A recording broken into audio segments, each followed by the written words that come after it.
ஒரு நாள் பருந்து குஞ்சு ஒன்று கூட்டிலிருந்து பறக்க முயற்சி செய்தது.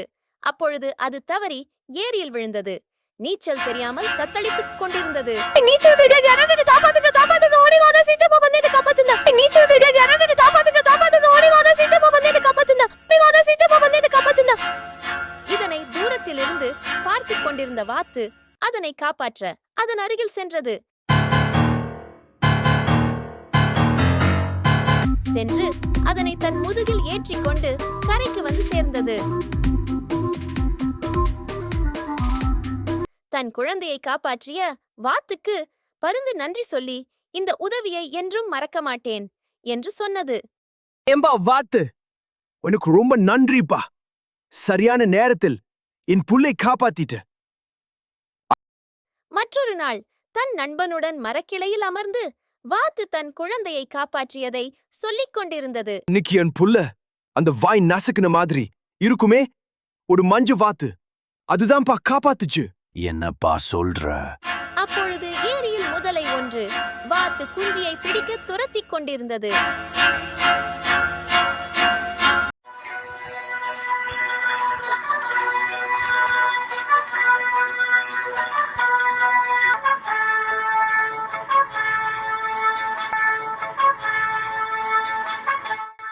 பயப்படாத செல்லம், நான் உன்னை ஒன்னும் பண்ண மாட்டேன்.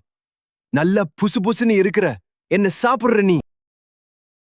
அப்பொழுது அங்கு வந்த வாத்து குஞ்சு அண்ணன்களிடம், ஏன் இதை தனியாக விட்டு சென்றீர்கள் என்று கேட்டது.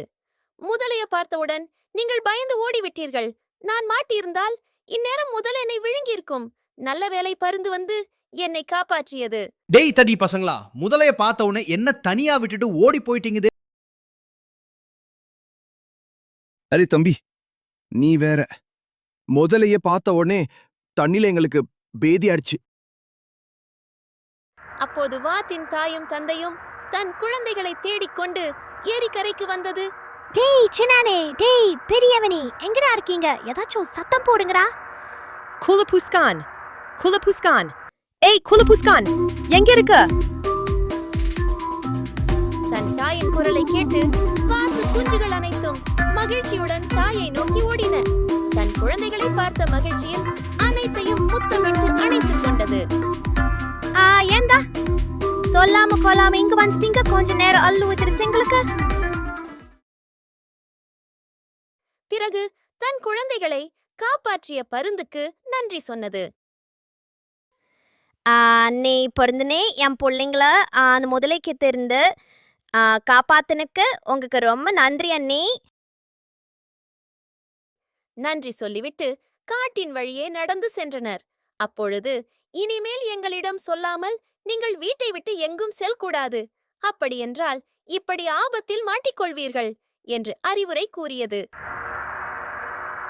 பிள்ளைங்களா, இந்த காடு ரொம்ப ஆபத்தானது. இந்த காட்டுல நீங்க உங்க விருப்பத்துக்கு எதையும் செய்ய முடியாது. அதனால எப்பொழுதும் நீங்க உஷாரா இருக்கணும். எங்கேயாவது போகணும்னா எங்க கிட்ட சொல்லிட்டு தான் போகணும். குழந்தைகளே, இது உங்களுக்கு தான் புரிஞ்சுதா? வாத்து குடும்பம் ஒன்றாக சேர்ந்து காட்டில் மகிழ்ச்சியாக தன் வீட்டில் வாழ்ந்து வந்தனர். நன்றி, வணக்கம்.